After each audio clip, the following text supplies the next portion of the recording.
El miércoles tuvimos un tiempo maravilloso. Yo no sé para quiénes ustedes pudieron recibir lo que representa Jesús.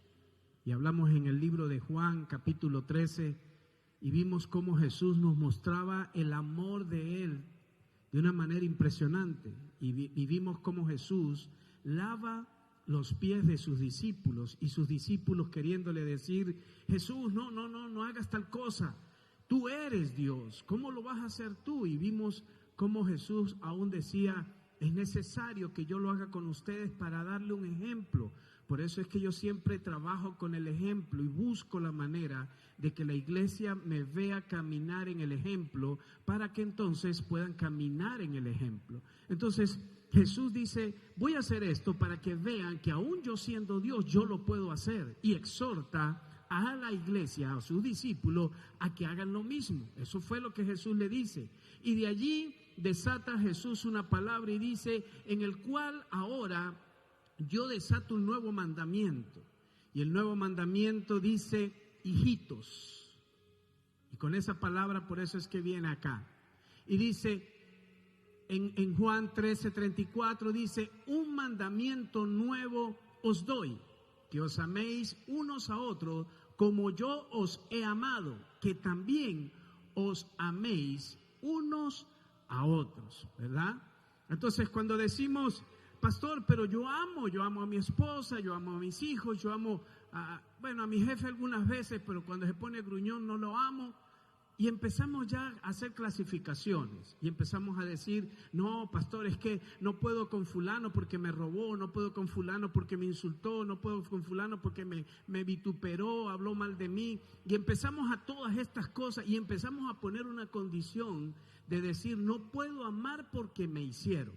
La pregunta es: Jesús era Dios. Amén. Y Jesús, siendo Dios, conociendo todos los pensamientos de nosotros, Jesús en el proceso dice que le lavó los pies aún a Judas.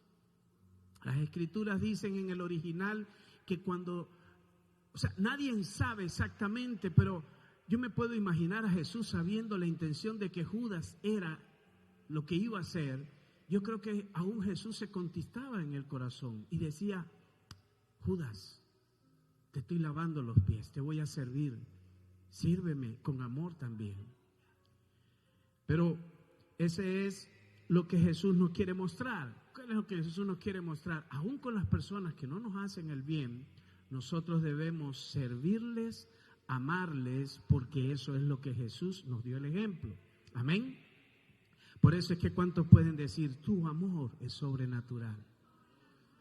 Entonces, mire lo que va pasando. Vamos a ir en una carrera en el tiempo y los voy a llevar a algo. Y no se pierdan el día 31 de diciembre. El Señor estos días me ha inquietado muchas cosas. Y va a haber un tiempo maravilloso para el día 31. Y la palabra es: Dios tiene mi tiempo en sus manos. Vamos a entrar a un año 2023. El mundo está hablando de algunas cosas, pero diga: Dios tiene mi tiempo en sus manos. Nadie, escuche, nadie va a cambiar lo que ya Dios estableció en su eternidad para ti y para mí. Por eso es que usted tiene que estar claro de lo que estamos haciendo. Entonces, viene Jesús y dice estas palabras, ¿verdad? Que un nuevo pacto, que nos amemos unos a otros. Primera de Juan 2:1 dice: pastor, pero es que aquellos que pecan, es que hay unos que pecan. Y vuelve a decir la palabra hijitos. Por eso la enseñanza de hoy, ustedes ven en el póster ver al padre esperando al hijo con ansias y le está diciendo: hijitos míos, estas cosas os escribo para que no pequéis. Y si alguno hubiere pecado, abogado tenemos para con el Padre, a Jesucristo el justo. Entonces, muchos de nosotros caminamos bajo una condenación que no nos permite pasar o llegar al lugar donde nos reunimos los hijos de Dios, porque dicen: no, es que yo estoy en pecado. Hay personas que dicen: no, es que yo no le puedo servir al Señor porque yo estoy en pecado. No, pastor, es que yo no puedo hacer esto porque estoy en pecado. La palabra dice que cuando tú le dijiste a Jesús, entra en mi corazón, dice que la sangre de Cristo te lavó, que tus pecados fueron tirados al fondo de la mar, que en el madero quedó todo decreto que colgaba en contra de ti. La palabra dice el Señor en Isaías que por amor a su propio nombre se olvida de todos tus pecados y los echa a la mar. Entonces miren todas las cosas que Dios nos está hablando, pero que hay uno que se llama el condenador, se llama Satanás. Y ese espíritu de condenación es la que nos hace retroceder a la mayoría de cristianos. La mayoría de cristianos estamos avanzando y simplemente cometemos un error y alguien nos acerca y nos dice estas palabras: ¿y tú que eres cristiano? ¿Y qué hacemos? Retrocedemos. Porque viene el diablo a decirte quién era. Pero Dios te dice: tú eres mi hijito, tú eres mi creación. Ahora tú eres una nueva criatura en mí. No hay condenación. La gente me dice: pastor, no quiero seguir sirviendo. ¿Por qué? Es que no estoy listo. Yo tampoco estoy listo. Nadie está listo. Si no, no dijera Pablo: prosigo a la meta. Prosigo a la meta. ¿Y cómo prosigue a la meta? Olvidando lo que queda atrás. ¿Qué es lo que queda atrás? Hoy me paré, me fui a un lugar, me dieron un vuelto de más, agarré y dije: gloria a Dios, qué bendición. Me le eché a la bolsa y dice: aleluya, el Señor me está bendiciendo. Estoy despojando a los egipcios. No, estás robando, porque sabes que ese dinero no es tuyo. Pero ¿qué va a hacer el diablo? El diablo va a venir y te va a decir: condenación, ladrón. ¿Qué es lo que hay que hacer? Lo mismo que hizo Mateo. Mateo dijo, Zaqueo dice estas palabras, y eso es lo que el cristiano todavía no ha entendido. El fruto del arrepentimiento es lo que Zaqueo hace. Cuando Zaqueo llega y le dice a Jesús: sí, yo le he robado, yo le he estafado a la gente, pero Señor, yo me arrepiento. Y es más, no solamente me voy a arrepentir de boca, dice Zaqueo que él regresaría aún más de lo que le había quitado a la gente, y dice que aún le daría más bendición por causa de la falta cometida. Entonces, cuando nosotros estamos en Jesús, no hay condenación. Para los que estamos en Cristo Jesús no hay condenación, porque la sangre nos ha lavado, la sangre nos ha limpiado, la sangre nos ha purificado, la sangre nos ha justificado. La sangre del Cordero es el sangre de un nuevo pacto en Cristo Jesús. Y tenemos que entenderlo así. Por eso la palabra dice: hijitos, hijitos. Mira lo que dice Mateo 13. Y esto está poderosísimo, porque aquí hay una enseñanza en la que nosotros vamos a empezar a ver cómo el Señor nos ve. ¿Quién es realmente? ¿Quién eres tú y quién soy yo? Y que hagamos una separación de una vez y por todas. ¿Qué representas tú y qué represento yo? ¿Y qué representa esta tierra? Y mira lo que dice Mateo. Respondiendo él, les dijo: el que siembra la buena semilla es el Hijo del Hombre. ¿Quién es el Hijo del Hombre? Jesucristo. Jesucristo es llamado el Hijo del Hombre. Entonces la palabra me dice: el que siembra la buena semilla se llama Jesucristo. ¿A dónde la siembra? En nosotros, en nuestros corazones. Verso siguiente, 38. Y esto es lo más poderoso que Jesús nos puede haber explicado. Y mire la explicación tan clara que da. Dice: el campo es el mundo. El campo es el mundo. Pero dice: la buena semilla son los hijos del reino.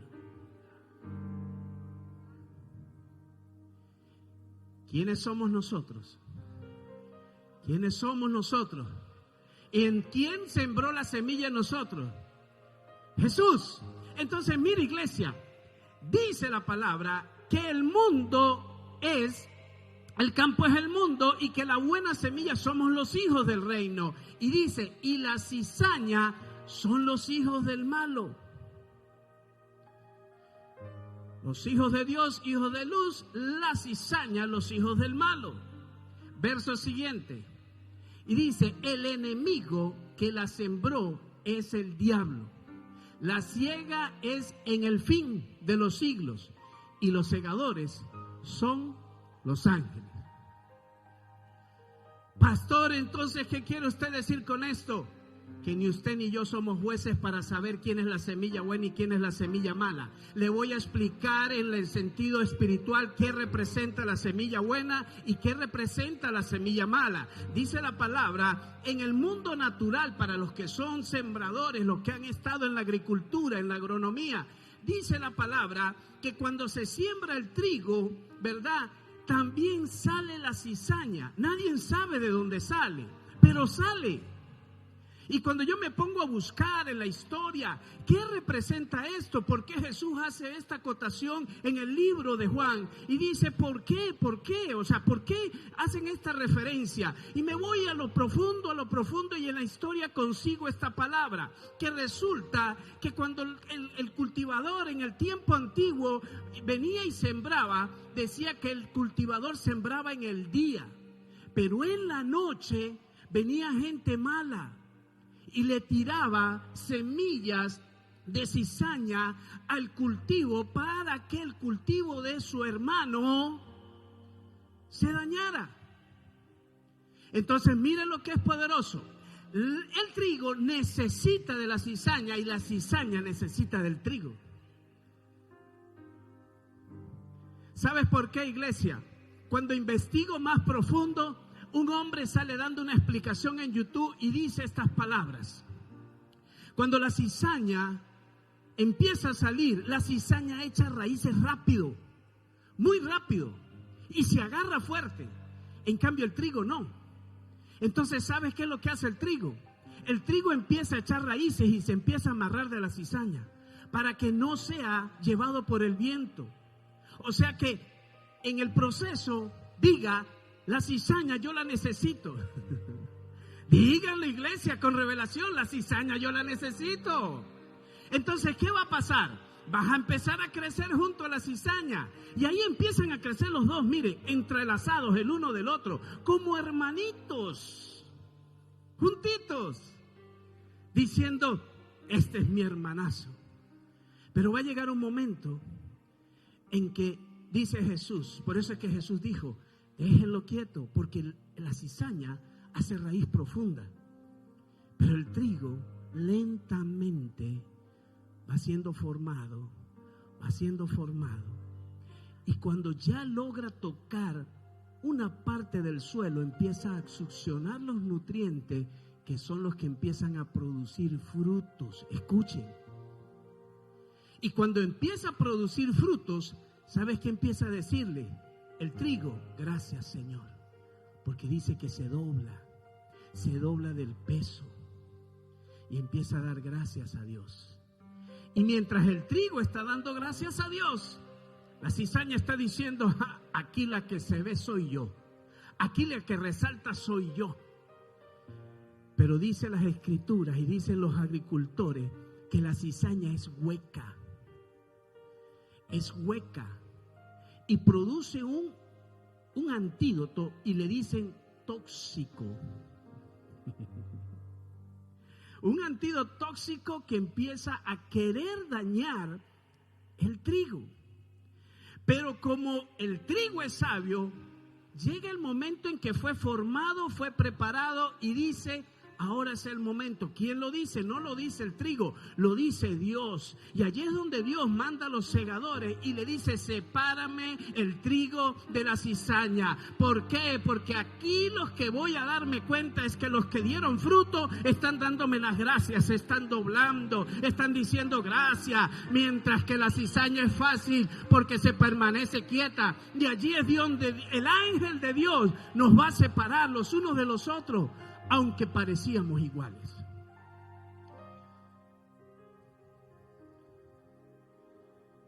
En Génesis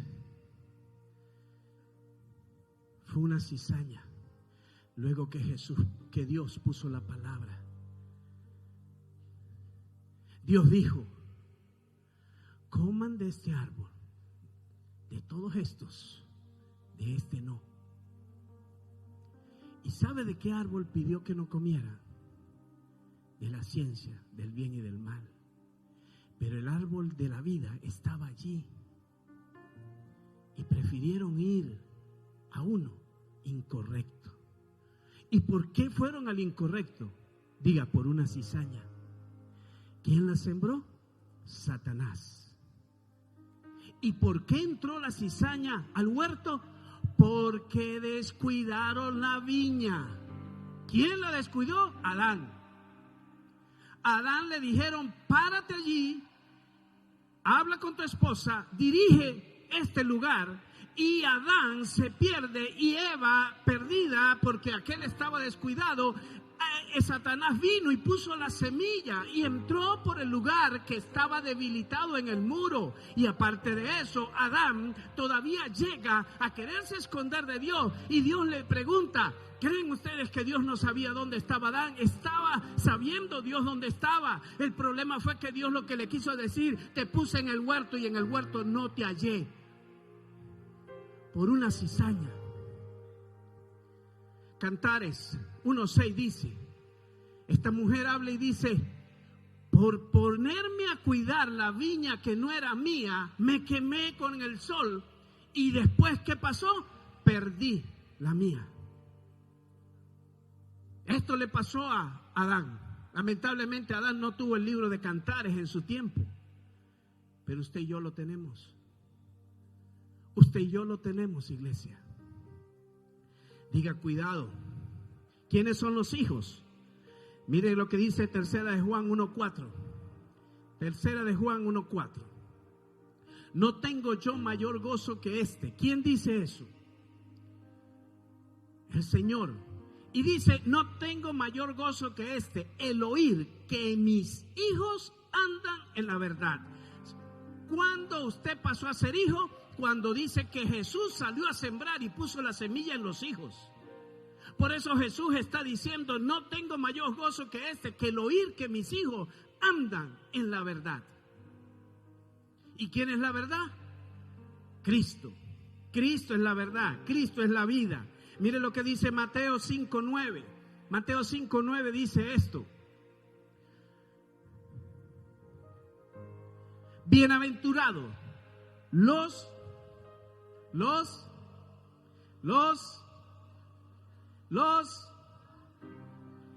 pacificadores. ¿Qué quiere decir la palabra pacificador? Aquel que cuando ve que viene el diablo con una cizaña, la apaga, como con el poder de su boca, y le dice, cállate, Satanás. Porque el que es hijo de Dios es pacificador. Pacificador. Mire lo que también dice, ¿quiénes son los hijos de Dios? Romanos 8:14. Romanos 8:14 dice lo siguiente, porque todos los que son guiados por el Espíritu de Dios, estos son hijos de Dios.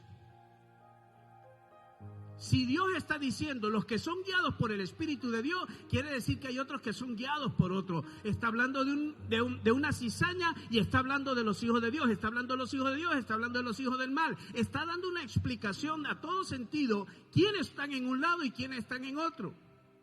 Ahora, ¿es mi trabajo decir quién es? No, ni es suyo decir quién es. Porque en misma palabra dice, los ángeles serán los que vendrán y arrancarán el trigo de la cizaña. Puede ser que alguno se esté levantando medio erguido, pero diga, no ha llegado su tiempo. Por eso les estoy hablando que vamos a entrar el 2023 con una palabra. Dios tiene mi tiempo en sus manos, porque en el tiempo de Dios todo es transformado. En el tiempo de Dios todas las cosas son hechas de una manera diferente. Y por eso le digo, iglesia, hay que seguir creyendo. Miren lo que dice Romanos 8:19. ¿Quiénes son los hijos de Dios? Porque el anhelo ardiente de la creación es el guardar la manifestación de los hijos de Dios. ¿Cómo es la manifestación de los hijos de Dios? Aquellos que somos entendidos en los tiempos, que no podemos callar lo que Dios ha dicho que hablemos, lo que Dios ha dicho que hagamos. qué fácil es ver las redes sociales y todo el mundo quiere hacer lo que hacen en las redes sociales. Le ponen retos en las redes sociales, destruye un baño, pinta esto, haz aquello, córtate las venas y todo el mundo va a hacer eso. Pero qué triste que Dios dice: ora, busca mi presencia, te derramaré de mi espíritu sobre ti, te daré revelación, te daré palabra. Si buscas el reino de Dios y su justicia primero, lo demás vendrá por añadidura, que te bendeciré, que te prosperaré. Y todas estas cosas parece ser que no es un reto. ¡Qué aburrido! Es aburrido el reto de Dios. Pero el reto del mundo, que te lleva a muerte, ese sí lo queremos hacer. Silencio en el mar de Galilea. Efesios 5:8 dice: porque el otro tiempo erais tinieblas, mas ahora soy luz en el Señor, y andad como hijos de luz. Y aquí viene la palabra que empezamos a luchar los unos con los otros, iglesia. ¿Sabes qué empezamos a luchar? No, pastor, es que yo hago esto, es que yo hago aquello, es que yo soy buena gente, es que yo voy y le doy platica al viejito de mi casa de al lado que nadie le da comida. Pues yo soy buena gente, pastor, porque la viejita no podía echar gasolina y yo le eché aire en los cauchos. Pastor, mire, yo soy buena gente. Yo cuando estoy en el restaurante y llega alguien con hambre, yo le brindo un plato de comida. ¿Y sabes que empezamos a caminar? En un mundo en que creemos que estamos en la ley y no la gracia. Porque así es la ley. La ley te dice: lávate las manos, cuela todo líquido para que no caiga mosquito. Y empiezan a decirte las reglas. Cumple las fiestas de luna llena, la del chofar, la del Yom Kippur, la de todas las fiestas. Cúmplelas. Y eso es la ley. La ley empieza a decirte: si tú cumples todas estas cosas, tú entras en el reino de los cielos. Y empezamos a vivir en eso. Mire lo que dice la palabra, iglesia. Y yo le voy a decir algo: usted no puede vivir bajo la ley. ¿Y sabes por qué? Porque usted es hijo. Diga: porque yo soy hijo. Los hijos no viven bajo ley. Los hijos no viven bajo ley. Vivimos bajo la gracia de Jesucristo, el que derramó la última gota de su sangre para que tú y yo seamos libres. Mire lo que dice las Escrituras. En el Antiguo Testamento todos eran el pueblo de Dios.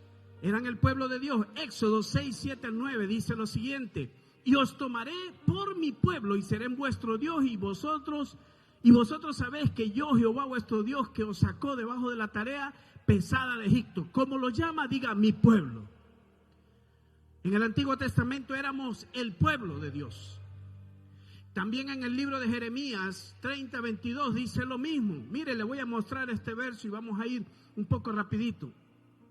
Jeremías 30, 22 dice: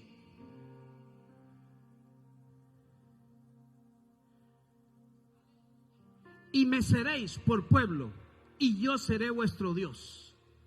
Y me seréis por pueblo, y yo seré vuestro Dios. En el Antiguo Testamento nadie podía ver a Dios como su papá. Pero viene un Jesús. Viene un Jesús llamado el Hijo del Hombre. Que cuando Jesucristo caminó aquí en la tierra le llamaban el unigénito, Hijo de Dios. Unigénito porque nadie tenía el título de hijo. Y Jesús transforma eso, y luego que Jesús va y cumple todo lo que el Padre le ha dicho, ahora Jesús sale y va al madero, hace el sacrificio en la cruz, y cuando Jesús va a las partes bajas, termina su trabajo, y cuando va a subir en gloria, ahora el Padre le dice: ahora no eres el unigénito, ahora tú eres el primogénito de muchos, porque a todos dice que el que creyó en Jesús le dio la potestad de ser hijos de Dios, de ser hijos de Dios. Esto no es cualquier cosa, iglesia. La manera en que usted tiene que verse ante Dios es como hijo, no como pueblo. Cuando oremos a Él, dígale: Abba, papi lindo, aquí está tu hijo. Jesús es el primogénito, pero dice el primogénito de muchos. Ahora, ¿qué dice el Nuevo Testamento? Segunda de Corintios 6, 18. Mire lo que dice: y seré para vosotros por padre, y vosotros me seréis hijos e hijas, dice el Señor Todopoderoso. El Antiguo Testamento será mi pueblo, pero el Nuevo Testamento lo hace bien claro y dice, serán mis hijos. Hebreos 1:5, mire lo que dice. El Hijo superior a los ángeles, porque ¿cuáles de los ángeles dijo Dios jamás? Mi hijo eres tú, yo te he engendrado hoy. Y otra vez, yo seré a él padre, y él me será a mí hijo. Ya tú no caminas en un tiempo en la que eres creación de Dios. Dios, el alejado, el verdugo, el que me golpea, el que está esperando que yo rompa la ley para destruirme y mandarme al infierno. Ahora yo camino como hijo. ¿Y sabes qué es entrar como hijo? Que cuando yo caigo en pecado, yo me levanto, me limpio y le digo, Padre, he pecado contra ti, contra el cielo, Señor, perdóname. Y dice, ¿sabes qué dice la palabra? Se levanta un Jesús que dice, y abogado hay para todo aquel que peca delante del Padre, porque Él es el abogado tuyo, es el abogado mío, y nada podrá condenarnos. Nadie puede condenarnos. Caemos, podemos caer 7, 10, 20 veces, pero levantémonos, porque Pablo dice, yo no me voy a quedar ahí. ¿Sabes qué hacía Pablo? Me caigo, me levanto, olvido lo que queda atrás, me pongo al supremo llamamiento de Dios. Eso es un valiente, ese es un guerrero, ese es un hijo de Dios, ese es uno que sabe el nombre que tiene y sabe la condenación no existe para él. Y cuando entras en esa dimensión, la gracia empieza a manifestarse. La gracia empieza a ser algo maravilloso. El miércoles hablaba yo con un hijo de esta casa y le dije, Jesús se consigue a Samaritana del Pozo. Y cuando Jesús se consigue a esta mujer en el pozo, ¿quién era esa mujer? Para el pueblo de Samaria era una bandida. Ella iba a la hora del mediodía porque a esa hora no iban las mujeres. Porque las mujeres iban temprano para evitar el sol o tardecito en la tarde para evitar el sol.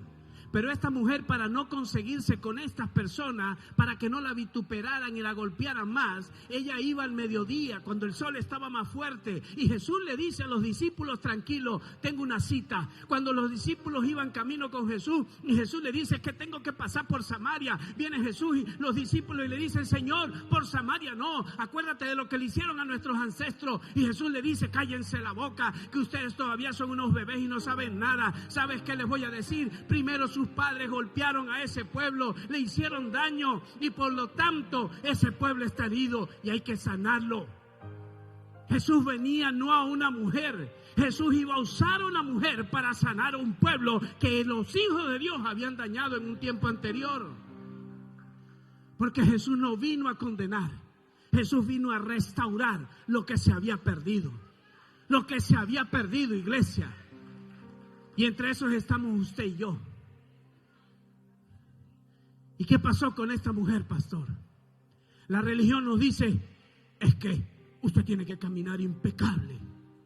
Usted tiene que ser un santo inmaculado. Usted tiene que tener aureola, tiene que tener alitas, tiene que caminar despegado del piso. Y esta mujer, solamente Jesús le dijo, ve y busca a tu marido. Y ella le dijo, ¿cuál marido? Y le dijo, bien has dicho. Bien has dicho. Santiago, el libro de Gálatas 6:1 dice, vosotros que sois espirituales, restaurarle en amor. Y Jesús aplicaba el libro de Gálatas y le decía a la mujer, ciertamente has dicho la verdad. La palabra dice, el que confiesa su pecado hallará misericordia. Jesús estaba buscando que esta mujer poco a poco fuera confesando su pecado. ¿Para qué? Para hallar la misericordia de Él. Y cuando esta mujer hubo hablado todo, le cae la revelación a esta mujer y dice: este es el Hijo de Dios.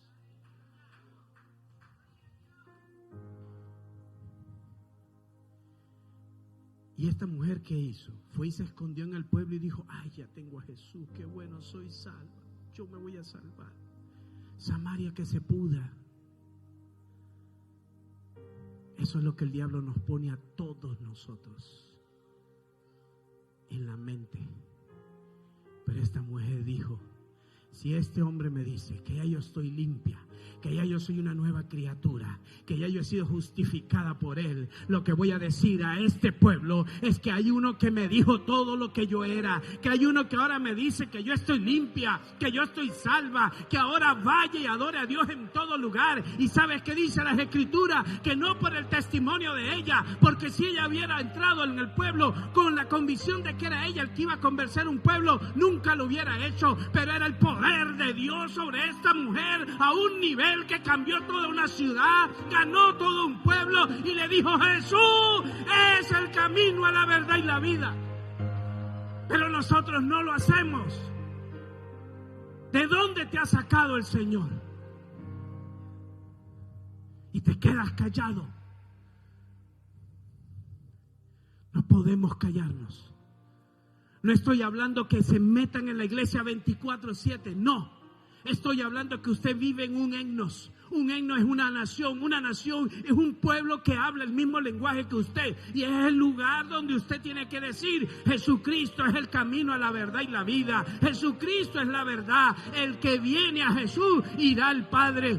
Pero el que no, será condenado. Porque Jesús está diciendo eso.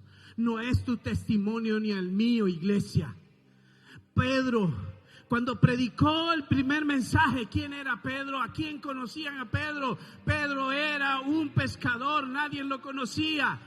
¿Y por qué se convierte en 3,000? No era por el testimonio de Pedro, era por el testimonio del Espíritu Santo de Dios que estaba en él después de una transformación. Nadie puede ser y quererse la última Coca-Cola del desierto, porque no lo somos. Ni usted y yo somos el tapón del océano.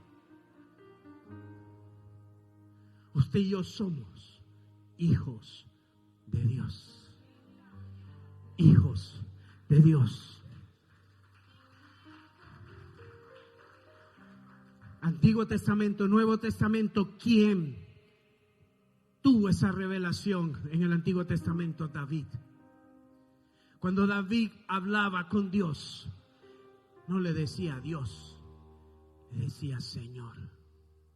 Y le decía: mi Señor, no quites de ti el gozo de la salvación. Señor, he caído, pero quiero caer en tus manos, no en la del pueblo. Porque David sabía que Dios era un Dios de misericordia. David vivía en el Nuevo Testamento, aún en el Antiguo Testamento. ¿Y qué provocó esto? Diga, ¿qué provocó, pastor? Provocó que a su hijo, venido de la mujer que agarró de Urías, luego de haberle matado al marido, luego de habérsela llevado a su casa, aún de ese vientre, Dios sacó el hombre que fue considerado el hombre más sabio del mundo, y que dice la palabra, y el más rico del mundo. Porque cuando tú caes en el tiempo de Dios, Dios empieza a manifestar el cielo en ti. Y eso es lo que yo quiero manifestarte en este día. Tú eres un hijo. ¿Qué es la ley? Les voy a decir quién es la ley. La ley es Jonás. Pastor, ¿por qué Jonás vivió en el Antiguo Testamento, pero nunca se le reveló al Dios de misericordia? Porque aunque él sabía que Dios era misericordioso, él quería que Dios se volviera malo. Y le decía a Dios: destruye a Nínive. ¿Y por qué se enoja? porque sabía que Dios no lo iba a destruir, porque a Dios le dolía a su pueblo y porque Dios dijo en la palabra: ¿sabes qué, Jonás? Este pueblo no lo hiciste tú, este pueblo lo hice yo, y ese pueblo me duele es a mí. Como a ti no te duele, ¿sabes qué te voy a hacer? Vete a un lugar y descansa, y le hace un árbol, y cuando vuelve y se lo seca, vuelve y se enoja Jonás. Y así es la ley: o haces lo que yo te digo o te mueres. No hay para ti acción de redención ni de misericordia, sino que hay es destrucción y muerte. Por eso es que la diferencia entre una cosa es un abismo. Es un abismo. Pastor, ¿quién cae de la gracia? Gálatas 5:4. Porque la gente dice: no, el que pecó cayó de la gracia. No, si usted peca, usted no cae de la gracia. El libro de Gálatas 4 dice: de Cristo te desligas, lo que por la ley os justificáis, de la gracia habéis caído. En otras palabras, si tú te estás justificando a través de la ley, ¿y cómo es a través de la ley? Cuando nos empezamos a comparar con el hombre y empezamos a decir: oh no, es que yo soy más santo que él, porque yo ciertamente, yo no fornico, yo no adultero, yo digo mentirita, yo por ahí le meto la mano al arca a mi jefe, pero yo soy mejor que él. El hombre que se compara con el hombre vive en la ley, va a la muerte. El que se compara con Cristo dice que vivirá en la vida eterna y en abundancia, porque ese es el Cristo Redentor. No te compares con el terrenal. Siempre estamos justificando nuestros pecados mirando al otro. No, mírate a Cristo y te verás como un enano. Te verás como un pecador y empezarás a buscarlo a Él y a decirle: límpiame, sáname, justifícame, vuélveme como tu Señor, porque ese es tu único faro de luz. Ese es tu norte. Hacia esa estatura debemos caminar. Jesús es maravilloso. Cuando tú te comparas con Él, diga: tendré vida eterna. Dígalo: tendré vida eterna.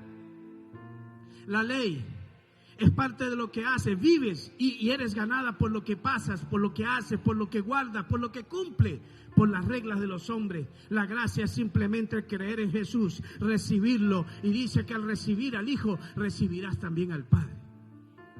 No hay otra manera. No soy salvo por lo que hago, sino por un nombre. Hechos 4:12. No soy salvo por lo que hago, sino por un nombre. Y dice las Escrituras que se le fue dado un nombre que es sobre todo nombre: Jesucristo. Jesucristo. Jesucristo. Por eso es que nadie quiere que usted declare a Jesucristo como su Señor, porque nadie quiere que usted declare que Jesucristo ha hecho la obra redentora en ti, porque eso es lo que el mundo quiere. Eso es lo que el mundo quiere. Mire lo que dice: y en ningún otro hay salvación, porque no hay otro nombre bajo el cielo dado a los hombres en que podamos ser salvos que no sea Jesucristo.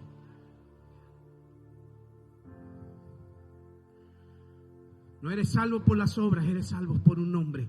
Mire lo que dice Apocalipsis 12 del 10 al 12. Estamos bajo un nuevo pacto y dice: entonces oí una gran voz en el cielo que decía: ahora ha venido la salvación, el poder y el reino de nuestro Dios y la autoridad de su Cristo, porque ha sido lanzado fuera el acusador de nuestros hermanos, el que los acusaba delante de nuestros días, de Dios, de día y de noche. Y ellos le han vencido por medio de la sangre del Cordero y la palabra del testimonio de ellos. Yo que usted estaría gritando, porque no es por lo que tú haces, iglesia, es porque Jesús ya derramó su sangre, y dice: y ellos han vencido por medio de la sangre del Cordero. ¿Qué estás viendo? No, pastor, es que yo vi que el vecino está medio chueco. Cuidado. Porque Pablo caminaba chueco, y bien chueco. Y entra en Jesús y se le ha revelado lo que es este evangelio del reino. Y dicen unas palabras maravillosas que yo siempre que se lo digo a la iglesia hasta me acuerdo y me río y digo yo, Pablo limpió su conciencia. Dice Pablo, el que mataba a cristianos, el que los guindaba y los quemaba para que fueran como antorcha en medio del pueblo en la noche, el que agarraba y decía, deme en carta que voy a ir a cualquier lugar y voy a buscar a los que están hablando en contra de los fariseos. Y este hombre es el mismo que después se encuentra con Jesús, el mismo que es redimido por la sangre del Cordero, el que empieza a tener una vida de acción en la iglesia a través de Bernabé y de Ananías, y después es enviado a un lugar separado, y este hombre en ese tiempo se le revelan cosas que a ninguno se le pudo revelar, y llega y dice, y yo con limpia conciencia.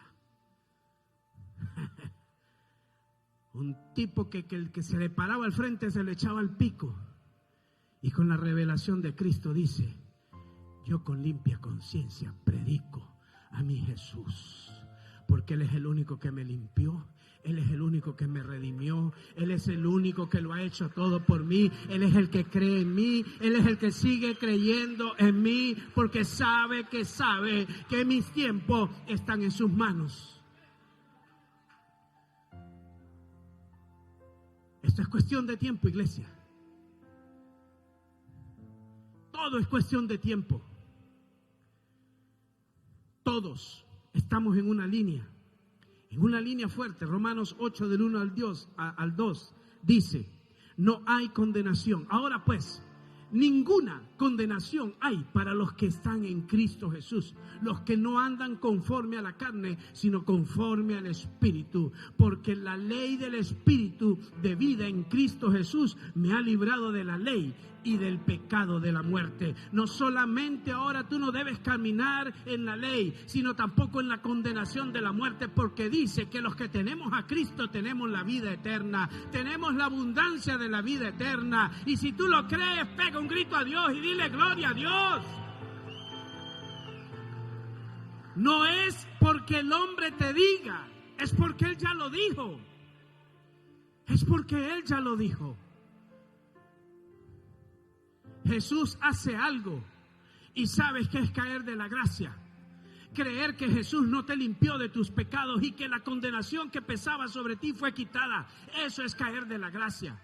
Porque dice, aquel que se pega a la ley cayó de la gracia. Jesús es la gracia más maravillosa que a ti, a mí nos haya podido pasar. Por eso no es por obligación, sino por revelación. ¿Qué es lo que pasa, pastor? Dice que el Padre escogió desde antes de la fundación del mundo y te llama. ¿Y sabes qué es lo que es este lugar que nosotros le llamamos templo, que nosotros le podemos llamar iglesia? Dice la palabra que este es el lugar donde los hijos de Dios se juntan, y dice que donde dos o más se reúnen en su nombre, el Padre desciende. Y cuando el Padre desciende, ¿sabe para qué desciende? Porque dice, ciertamente tengo hijos en esa casa, pero ahí viene otro de camino. En el libro de Lucas 15 dice la palabra que cuando el hijo se fue y hizo lo que le dio la gana, ¿sabes qué esperaba? No dice las escrituras que el Padre lo fue a buscar, pero dice la palabra que el Padre se sentó en un lugar donde pudiera ver dónde venía su hijo, dónde venía caminando su hijo. Y dice las escrituras que cuando el hijo se acercaba a casa, dice que lo miró y el Padre no esperó. El Padre salió corriendo a su encuentro. Él salió corriendo a su encuentro. Cuando alguien entra por esa puerta, no es que entró porque tú quieres que entre, entró porque el Padre lo estaba esperando en una cita divina en este lugar. Y no solamente lo esperaba, sino que pega la carrera, porque Dios ama sin condición, no como tú y como yo, que amamos porque amo a mi esposa porque es mi esposa, amo a mi hijo porque es mi hijo. Y ese por qué hace un tiempo atrás lo arrancamos y entendimos que no amamos porque amamos, es simplemente porque amamos. Porque el que amó a nosotros está en nosotros. El amor de Dios está en nosotros. Y no se queda el Padre solamente con eso. Por eso es que cuando usted ve que se hace el llamado, para algunos dicen, ya, me voy, y se mueve. No se mueva. Es el momento más glorioso de lo que está pasando en el cielo, porque es cuando el Padre está agarrando y está abrazando al Hijo, y no solamente lo está abrazando. ¿Sabes qué dice en el libro de Lucas? Que lo besó en el cuello, que agarró y le dijo a los criados: tráigame el anillo, tráigame las coronas, tráigame las vestiduras nuevas, porque ahora ha llegado mi Hijo que se había perdido, y el Padre se goza. Por eso usted tiene que entender que cuando está ocurriendo eso acá, usted tiene que orar y decir: Padre, átalo con cuerdas de amor a tu reino. El Padre desde la eternidad nos agarra. Jesús en el camino nos dice: ven conmigo, te voy a llevar a un lugar. Cuando entró el hombre allí, muchos lo vieron solo, pero el que venía con él era Jesús, porque decía: el hermano mayor fue a buscar a su hermano menor y lo trajo para que su papá le volviera a colocar coronas, vestidos y anillo nuevo. ¿Y sabes qué dice Jesús? Ahora que te dejo acá, aprovecha el beso de papá, vuelve a ponerte la ropa, límpiate de nuevo, y no vas a quedar solo, sino que vas a tener el Espíritu Santo de Dios, que te va a guiar a toda verdad, que te va a mostrar la vida eterna, que te va a mostrar el camino para nunca más atrás regresar. Por eso, iglesia, es el Espíritu Santo de Dios el que está manifestándose en este final de año, y para el próximo año no habrá otra manera que con el Espíritu Santo de Dios, porque Jesús está con nosotros. La hora se está acercando, iglesia. La hora se está acercando. Por eso dice: ahora te puse anillo. Mateo 16:24.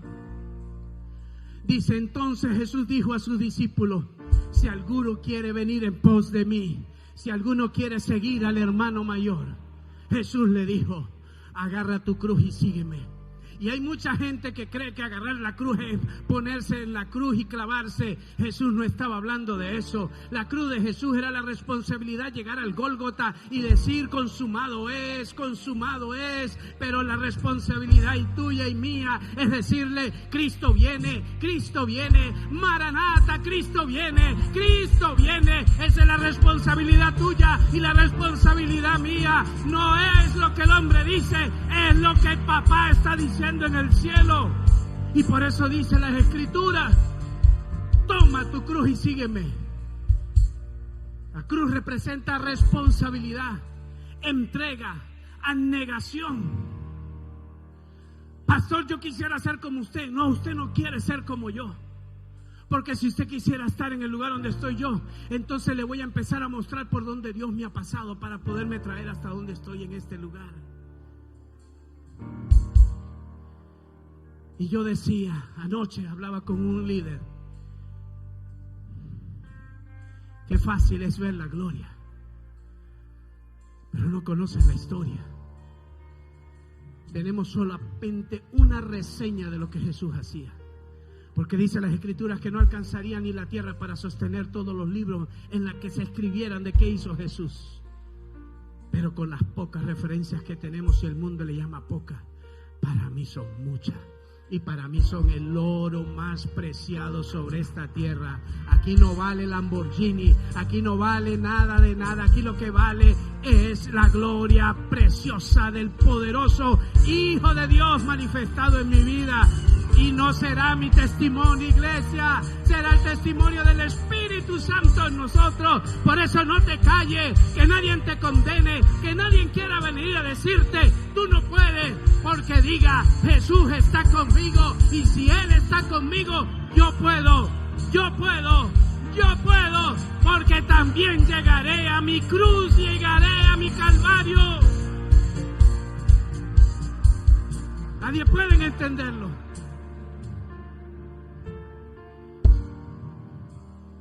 Todo el mundo ve fácil el Calvario, pero todo es un proceso. Todo es un proceso, iglesia. Yo no le tengo miedo a los procesos, porque han sido varios. Algunos han dolido, Pero una cosa sí estoy seguro, que cuando llueve, y llueve recio, ciertamente se ve la inundación, se ven los desastres, se ve lo que se está llevando, pero también veo que cuando pasa la inundación, viene de arrancar lo viejo para plantar lo nuevo, en un tiempo nuevo, en un tiempo maravilloso en Jesús, y veremos la gloria de Dios, así mayor de la que la estamos pudiendo ver, porque no eres tú ni soy yo, Él es Él en nosotros. Oh, Jesús, Jesús, tú eres mi Rey, Jesús. Tú eres mi Señor. Por eso lo más difícil cuando Jesús nos dice, un nuevo mandamiento les doy: ámense unos a otros. Pero le voy a leer lo que le dijo a Juan. A Juan se le revela y escribe en el 1 de Juan 3:18. Mire lo que dice Juan, revelado a través del Espíritu. Y esto es algo que usted lo tiene que entender y que yo lo tenemos que entender de una vez y por todas, iglesia. No clasifique a nadie. Dice, mire lo que dice Juan: hijitos míos, no amemos de palabra ni de lengua, sino de hecho y en verdad. Y en verdad, iglesia. ¿Qué es amar de hecho? ¿Qué es amar de hecho y de verdad? El hermano te roba, ya no lo amo. El hermano te devuelve lo robado y te da una ofrenda de más, lo amo. Lo amo con el corazón, con mi vida, la entrego por él. El hermano no te da un plato de comida, pero el hermano te invita a un barbecue y dice, este es mi hermano amado. Tú amas por lo que te dan. Estás sembrando en la ley, en saco roto, en la que nunca verás la gloria de Dios manifestarse, porque cuando tú siembras en aquellos que realmente lo necesitan, vas a manifestar la gloria de Dios. Mire lo que dice Primera de Juan 4:4. Primera de Juan 4:4. Vuelve a repetir y dice, hijitos, vosotros sois de Dios y lo habéis vencido, porque mayor es el que está en nosotros que el que está en el mundo. Por eso es que la iglesia, mire iglesia, a todos nos han enseñado, es más poderoso el que está en mí que el que está en el mundo. Y cuando yo leo y dice, todo el mundo lee el final, pero el poder está en el principio, porque dice, hijito, vosotros sois hijos de Dios y has vencido iglesia. No es que soy un pecador, eso es lo que tú quieres. Tú cargas la condenación porque no se la has entregado a Jesús. Cuando tú le entregues toda condenación a Jesús, caminarás en libertad. Tú no puedes ver más allá de lo que el Espíritu no te revela. Pero esto es la revelación para los hijos. Por eso yo camino en la dimensión de hijo. Entiendo mi posición como hijo. Yo cuando llegue arriba al cielo daré cuentas como pastor, pero mi entrada es como hijo. Dirán, venga hijo Nelson, venga hijo Alberto, venga hijo Francisco, venga hija Noleia, venga hija Ana, venga hija Lili. Porque ese es el nombre, hijo. Hijo. Los nombres son solamente terrenales. Mire lo que dice Primera de Juan 2:28. Y ahora, hijitos, permaneced en él, para que cuando se manifieste tengamos confianza, para que en su venida nos alejemos de él avergonzados.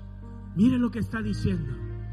Hijitos, permanecer en él, para cuando él se manifieste. ¿Qué estamos esperando? La venida del Señor por su iglesia sin mancha y sin arruga. Él ya fue al lugar a preparar morada. Él va a venir a un lugar. Pero ¿sabes qué está diciendo la palabra? Que permanezcamos en Él, para que cuando venga su venida no seamos avergonzados. La gente está hablando, pastor, ¿cómo será? En la tribulación, en la pretribulación, en la mitad de la tribulación, post-tribulación. ¿Cuándo nos vamos? Eso no es problema suyo. El problema suyo es caminar como hijo. Y cuando usted camina como hijo, tendrá la revelación de cuándo serán los tiempos. Porque la palabra dice que cuando Noé venía el diluvio, 7 días antes, el Señor le dijo a Noé: va a llover, prepárate, prepárate. Estamos en el año 7, iglesia, y la gloria de Dios se va a derramar en este lugar. Tú estás viendo una cosa, pero yo estoy viendo otra. ¡Aleluya!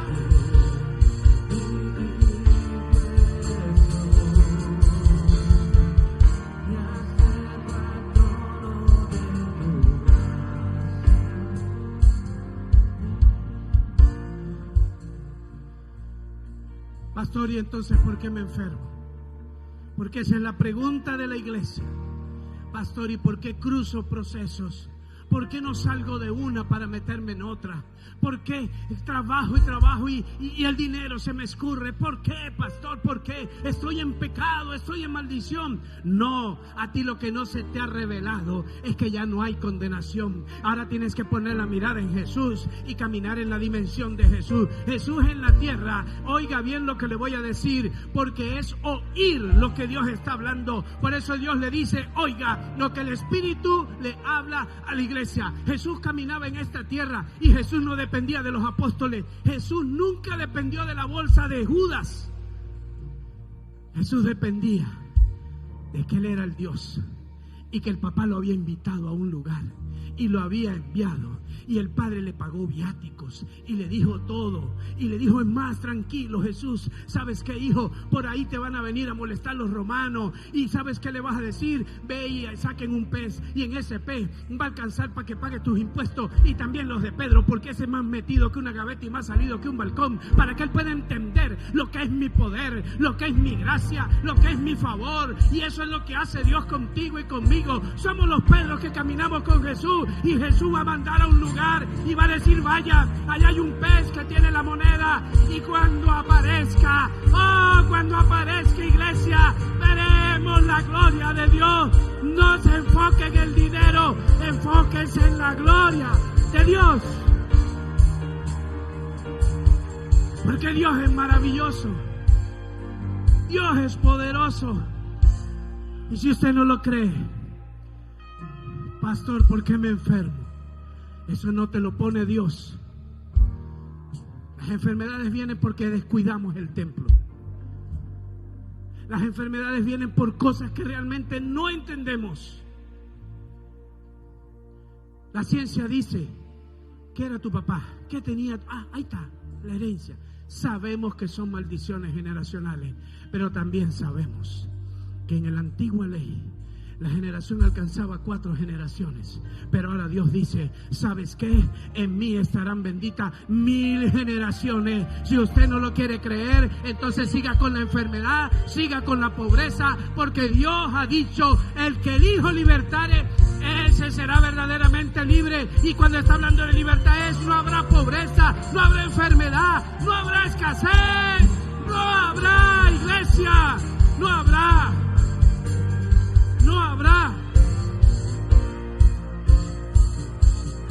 No habrá, iglesia.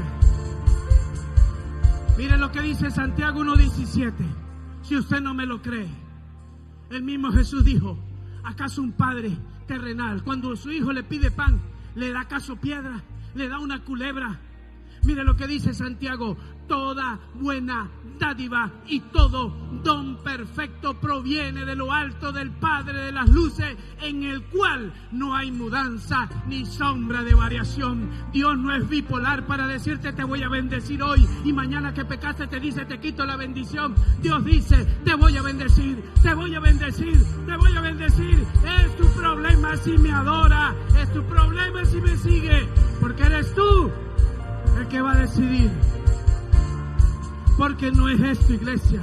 Jeremías 29:11 dice: porque yo sé los pensamientos que tengo acerca de vosotros, dice el Señor, pensamientos de paz, no de mal, para daros el futuro que esperáis. Hay un lugar, iglesia, Dios ya lo tiene preparado. Y cierro con esto.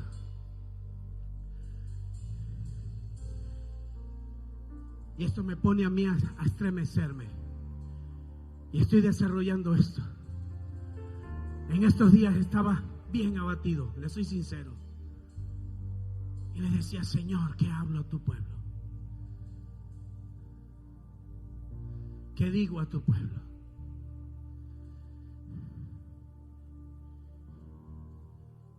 Y en ese clamor, en medio de mi trabajo, empapelando una casa que lo que hacía era poner té y papel, té y papel, té y papel. No había cuándo acabar. Y mientras ponía el té y papel me sentaba y empezaba a escribir. Y el Espíritu me daba. Y volvía y seguía. Y llegué a este verso. Mateo 22. Y lo voy a enseñar el martes. Porque este está muy profundo, iglesia. El miércoles hay una fiesta. Dice las Escrituras que Jesús fue a preparar morada porque va a haber una fiesta. Va a haber una fiesta. Y en esta parábola dice que el Padre mandó a su Hijo a invitar.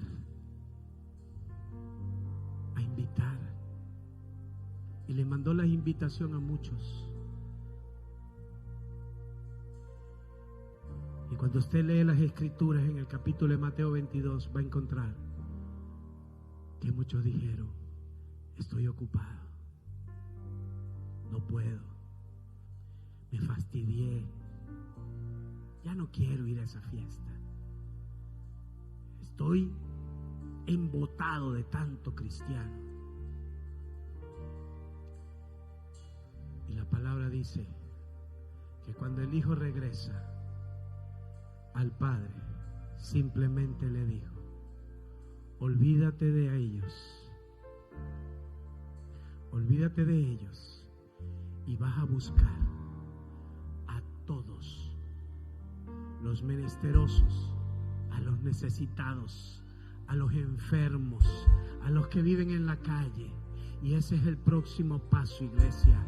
No es el tiempo de quedarnos creyendo, ay no, es que fulanito no vino y se cansó de la fiesta, vamos a ponerle flores a la fiesta para que venga. No, iglesia. El mismo Señor dice, aquel que fue invitado a la fiesta y no quiso venir, que rompa la tarjeta, porque ya el Señor lo sacó. Ahora el Señor le está diciendo a los hijos, porque Dios trabaja con hijos, por si no lo sabía. Dios está trabajando con los hijos, y los hijos son los que empiezan a manifestar el reino de Dios allá afuera, y empiezan a decir al menesteroso, al que no tiene casa, al que no tiene comida, ven, hay un lugar donde Jesús te va a llenar. Primero tu espíritu va a sacar la mentalidad de pobreza y va a empezar a poner reino en tu mentalidad, y cambiará tu vida, iglesia. Por eso le digo, no te detengas, tú eres un hijo, y Dios está hablándole a los hijos.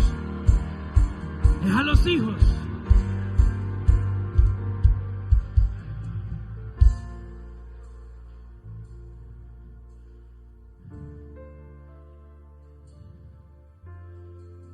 Su amor es sobrenatural.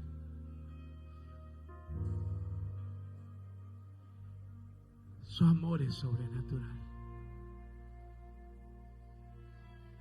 Te está amando con locura el Padre. Yo no sé lo que tú estás pensando, pero cuando yo me pongo a pensar en papá y leo las Escrituras y digo, Señor, que no seamos como el pueblo de Israel, duro de cerviz, que no seamos como ese pueblo, que se nos revele la gracia, que se nos revele tu amor, Señor.